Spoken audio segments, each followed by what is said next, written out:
On se presse devant cette piscine de Montreuil, en Seine-Saint-Denis. Un peu d'attente pour valider le pass sanitaire. Sans lui, pas de plongeon possible. Comment ça, pass sanitaire obligatoire? Sans attestation vaccinale ou test négatif de moins de 48 heures, pas de grand bain pour cette jeune femme. Et quand les papiers sont au complet, il y a parfois encore de l'électricité dans l'air. Je vous montre mon pass et ensuite je mets le masque. Voilà. On nous avait promis qu'il n'y aurait pas de passe sanitaire. Et franchement, je trouve ça un petit peu... Voilà, je suis un petit peu scandalisée.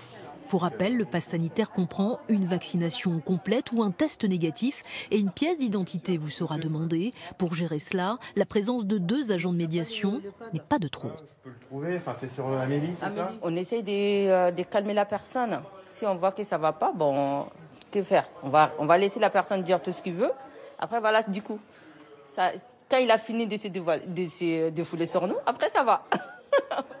Ambiance beaucoup plus détendue à Poitiers. Très bien, parfait. Où l'on a opté pour une inscription préalable. Il faut donc s'organiser. Le problème, c'est qu'on ne sait pas ce qu'il faut amener. Moi, je suis adulte, alors je ne savais pas s'il fallait une carte d'identité, un pass sanitaire non plus, il a fallu que je téléphone. Les petits, je ne savais pas s'il fallait des pièces d'identité. Enfin, c'est un peu difficile, voilà. Petit casse-tête familial, mais un après-midi sans fausse note, personne ne sera refoulé. Les nouvelles conditions d'accès semblent être validées. Ça fait très longtemps qu'on n'est pas venu à la piscine, on est vraiment content de retrouver l'ambiance. Pour se défouler, rien de mieux que le sport, mais pour la piscine, vous l'aurez compris, les règles ont changé.